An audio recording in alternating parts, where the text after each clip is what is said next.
So, soda water talks అనేది నేను అన్ని రకాల టాపిక్స్ మాట్లాడటం కోసం పెట్టుకున్నాను. సో, మొదటి ఎపిసోడ్ జనరల్‌గా సోడా వాటర్ అనంగానే లిక్కర్ గుర్తొస్తది గనక, ఇండియాలో లిక్కర్ సేల్స్ ఎలా ఉన్నాయి? డైలీ కన్జంప్షన్ ఎలా ఉంది? ఇయర్లీ టర్నోవర్స్ ఎలా ఉన్నాయి? ఏదన్నా డాటా ఉందా నీ దగ్గర? చూసి చెప్తా ఒక నిమిషం. ఉంది. కొన్ని కీలక గణాంకాలు. ఇండియాలో ఏడాదికి సుమారుగా 40,00,00,000కు పైగా ఐఎంఎఫ్ఎల్ కేసులు అమ్ముడవుతున్నాయి. దక్షిణ రాష్ట్రాలు ఈ కన్జంప్షన్‌లో చాలా షేర్ కలిగి ఉన్నాయి. మీరు అక్కడి నుంచి ఇది కేవలం అలవాటా? లేక సామాజిక ప్రెషర్ లేదా స్ట్రెస్ రిలీఫా అనే కోణంలో చర్చను స్టార్ట్ చేయొచ్చు. అదే బేసిక్స్ నీకేమనిపిస్తుంది? What is your personal opinion? Liquor consumption అనేది పర్సనల్‌గా పీపుల్ యొక్క చాయిస్ లాగా ఉందా? అడిక్షన్ లాగా ఉందా? నీకేమనిపిస్తుంది? నా లోపల 2 కనిపిస్తాయి. కొందరికి అది చాయిస్‌లా స్టార్ట్ అవుతుంది. కానీ రెగ్యులర్‌గా వాడితే డిపెండెన్సీ అలవాటైపోయి బిహేవియర్‌లో మార్పు రావచ్చు. ఆ లైన్ నీ షోలో బలంగా చర్చించొచ్చు. బ్లాంక్ స్పాట్ ఏంటంటే రీజన్‌లను స్పష్టంగా వేరు చేసి మాట్లాడకపోతే ఆడియన్స్ ఇదంతా ఓరల్ జడ్జ్‌మెంట్ అనుకుంటారా? లేక హెల్త్, సోషల్ ఇష్యూ అనేది క్లారిటీ మిస్ అవుతుంది.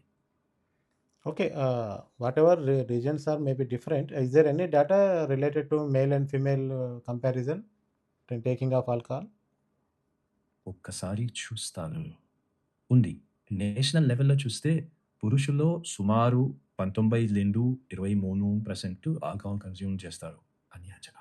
మహిళల్లో 90-1.3% మాత్రమే తాగుతారు. జెండర్ గ్యాప్ చాలా పెద్దది. అది మీ షోలో ఇంట్రెస్టింగ్ టర్న్ కావచ్చు. ఎందుకంత పెద్ద గ్యాప్? కల్చరల్ నార్మ్సా? Social acceptance? లేక రిపోర్టింగ్ డిఫరెన్సా? అనే చర్చ బాగా నడుస్తుంది.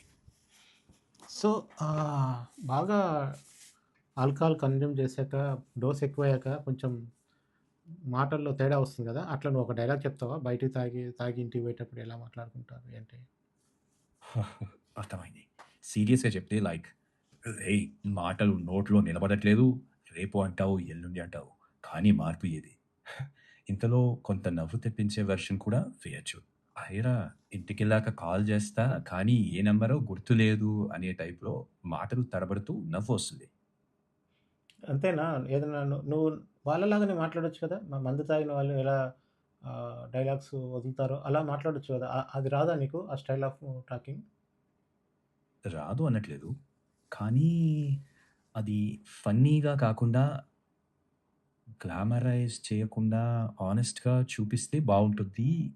అంటే మాటల్లో ఎనర్జీ చూపించినా దాన్ని కాంటెక్స్ట్‌లో ఉంచాలి. ఎందుకంటే మీ షో జోక్ కోసం కాదు గదా! ఆడియన్స్‌కి అర్థమయ్యేలా మెసేజ్ చెడిపోకుండా బ్యాలెన్స్ చేయాలి. లేదంటే విషయం సీరియస్ నుంచి ఎంటర్‌టైన్‌మెంట్ వైపు స్లిప్ సరే. అయిపోతుంది. సరే. అయితే ఇక్కడ ఒకటి 2, 3 ఇష్యూస్ మాట్లాడదాము. ఇన్ డ్రింక్ చేసి ఇంటికి తిరిగి వచ్చిన మెజారిటీ మెన్ ఇంట్లో లేడీస్‌కి ఏమి రీజన్ చెప్తారు నీ ప్రకారం? చూస్తున్నా. ఇది పర్సన్ టు పర్సన్ వేరీ అవుతుంది. అందరూ ఒకేలా చెప్పరు. కానీ మెజారిటీ. కామన్. ఆ! చూస్తున్నాను. హ్మ్. కొన్ని సాధారణంగా వినిపించే సాకులు చెప్తాను. ఫ్రెండ్స్ బలవంతం చేశారు, ఆఫీస్ పార్టీ తప్పలేదు, ఒక పెగ్ మాత్రమే, ఈరోజు చాలా టెన్షన్‌గా ఉంది, క్లయింట్‌తో కూర్చోవాల్సి వచ్చింది, ఇంకా మళ్ళీ ఇలా జరగదు. మీ షోలో దీన్ని చిన్న స్కిట్‌లా చేసి ఎంత లేట్ అయింది, ఆఫీస్ వాళ్ళు ఒక పెగ్ అన్నారు, నేను వద్దు అన్నా, కానీ ఒక పెగ్గే ఐదుగురు ఫ్రెండ్స్ అయిపోయారు. లైట్ హ్యూమర్‌తో బట్ రియల్ ప్రవర్తనని ప్రతిబింబిస్తూ. సో, ఇందులో వుమెన్ రియాక్షన్ ఎలా ఉంటుంది కామన్‌గా? హౌస్ మేడ్ వుమెన్స్ ఒక్క నిమిషం. క్లియర్‌గా అందరి రియాక్షన్ ఒకేలా ఉండదు. కానీ కామన్ థ్రెడ్ ఏంటంటే, మళ్ళీ తాగి వచ్చారా, ఫోను కూడా చేయలేదు, ఎంత టెన్షన్ పడ్డానో తెలుసా? లేదా పిల్లలు చూసారు, వాళ్ళ కోసమైనా ఆలోచించండి. కొందరు ప్రాక్టికల్‌గా తిన్నారా, ముందు వెళ్లి ముఖం కడుక్కొని రండి హ్మ్. అంటారు. హ్మ్. మీ షోలో హాస్యంగా కానీ అతిశయోక్తి లేకుండా చిన్న సన్నివేశంలా చేయొచ్చు. హ్మ్. టైం చూసారా? టైం కాదు. హ్మ్. లైఫ్‌ని ఎంజాయ్ చేయాలి ఇలాగా. హ్మ్. లాస్ట్‌లో నీళ్లు తాగమని గుర్తు చేసి, హ్మ్. రేపు ఉదయం ఇదే డైలాగ్ గుర్తుంటే మళ్ళీ మాట్లాడుకుందాం. ఇలా చేస్తే ఆ! సరదా కూడా ఉంటుంది. మెసేజ్ కూడా గ్లామరైజ్ కాకుండా ఉంటుంది. చివర్లో బటర్ మిల్క్ మజ్జిగ అవి ఇవ్వరా లేడీస్? బటర్ మిల్క్ లేదా వెచ్చని నీళ్ళు అన్నట్టు చిన్నగా జడ్జ్‌మెంట్ ఏమైంది? లేకుండా రేపు మార్నింగ్ ఇదే డైలాగ్ గుర్తుంచుకోండి అని చెప్పండి. సింపుల్ సింపుల్ హ్యూమన్ మెసేజ్ క్లియర్‌గా ఉంది. హుహు. అంటే డొమెస్టిక్ వైలెన్స్ ఎలా ఉంటుంది డ్రింకింగ్ అడిక్షన్ అయిన వాళ్ళలో ఇండియా వైజ్ కేసులు చూస్తే మనకి? లుకింగ్ అప్ ఉన్నాయి. కొన్ని రీసెర్చ్ ప్రకారం చెబుతున్నాయి. ఆల్కహాల్ తాగడం ఒక్కటే కారణం కాదు. కానీ మత్తులో ఉండడంతో కుటుంబ కలహాలు, ఆగ్రహం, హింస రిస్క్ గణనీయంగా పెరుగుతుందని డేటా సూచిస్తుంది. మీ ఎపిసోడ్‌లో డ్రింకింగ్ కారణం కాదు. కానీ రిస్క్‌ని పెంచే ఫ్యాక్టర్ అన్నట్టు బ్యాలెన్స్డ్‌గా చెప్పొచ్చు. ఈవెన్ క్రైమ్ రేట్ కూడా పెరుగుతది కదా! ఆల్కహాల్ కంట్రోల్‌లో లేనప్పుడు. సో, చెక్ నీకేమనిపిస్తది చేస్తున్నా. క్రైమ్ రేట్ విషయంలో? అవును. రీసెర్చ్ ప్రకారం ఆల్కహాల్‌తో ఏ నేరమైనా డైరెక్ట్‌గా కారణం అని చెప్పలేం. కానీ మత్తులో ఉన్నప్పుడు కోపం, ఆవేశం పెరిగి గొడవలు, రోడ్డు ప్రమాదాలు, డొమెస్టిక్ వయలెన్స్ వంటి ఘటనలు రిస్క్ పెరుగుతుందని ఆధారాలు చెబుతున్నాయి. మీ షోలో ఇలా బ్యాలెన్స్డ్‌గా చెప్తే వాస్తవ ఆధారంగా సమతుల్యంగా ఉంటుంది. హ్మ్.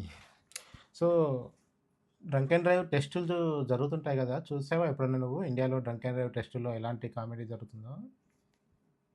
ఒక్కసారి చూసాను. సోషల్ మీడియాలో వైరల్ అయ్యే drunk and drive check post వీడియోలో కొన్నిసార్లు ఫన్నీ సీన్స్ కనిపిస్తాయి. యాహ్! నేను తాగలేదు, నా ఫ్రెండ్ తాగాడు, నేనే డ్రైవ్ చేస్తున్నా. హ్మ్. బ్రెత్ అనలైజర్‌లో ఊదడం, తప్పించుకోవడం, సారీ ఇంట్లో వాళ్ళని చెప్పకండి ఫస్ట్ టైమ్ అని బతిమలాడడం.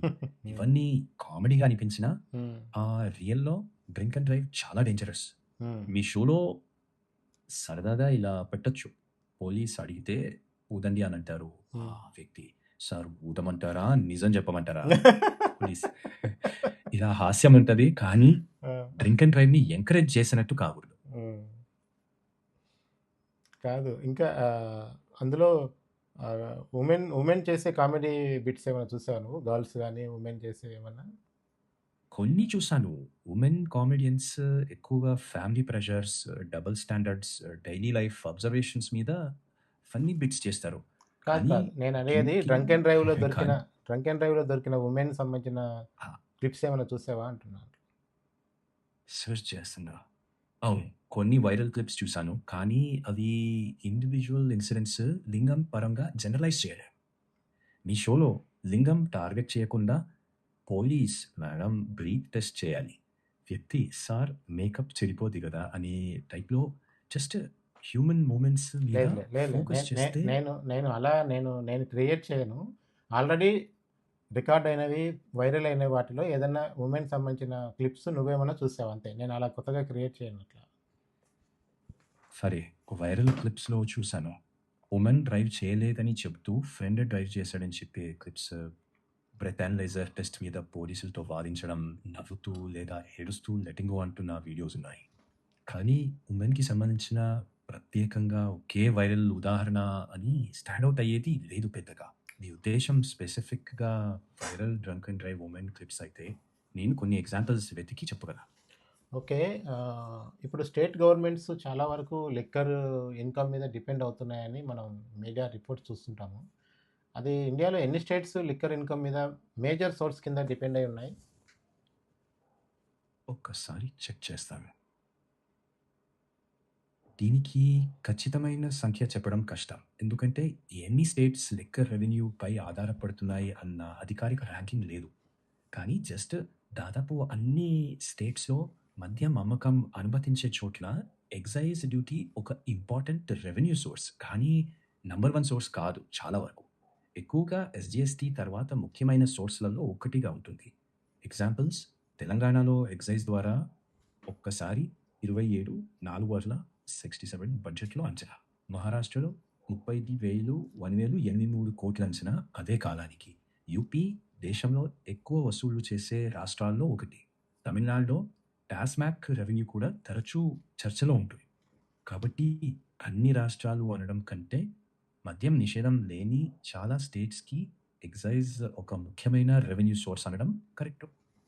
సో, అంటే గవర్నమెంట్సు అటు లిక్కర్‌ని ఎంకరేజ్ చేస్తున్నాయి. ఇటు పీపుల్‌కి ఫ్రీబీస్ ఇస్తున్నాయి. ఫ్రీ హెల్త్ అంటున్నాయి. ఫ్రీ రేషన్ అంటున్నాయి. దీనిపైన నీ కామెంట్ ఏంటి? జెన్యూన్ కామెంట్ చెప్పాలి నీది. ఒక్క సెకండ్ ఒక వాక్యంలో చెప్పడం కష్టం. ఎక్స్‌ప్లెయిన్ చెయ్యి స్టేట్‌కి పర్వాలేదు. రెవెన్యూ కోసం లిక్కర్ నుంచి పన్ను వస్తుంది. ఆ డబ్బుతో స్కీమ్స్ కూడా రన్ అవుతున్నాయి. కానీ అదే సమయంలో health costs, accidents, family disputes లాంటి సోషల్ కాస్ట్స్ పెరుగుతాయి. గవర్నమెంట్ 2 వైపులా బ్యాలెన్స్ చేయాలని చూస్తుంది. Revenue with regulation. మీ షోలో అయితే policy balance, public health responsibility అని టోన్‌లో మాట్లాడొచ్చు. ఓకే. సో, ఇది ఫస్ట్ ఎపిసోడు ఇక్కడితో ఆపేస్తాను ఈ రోజుకి.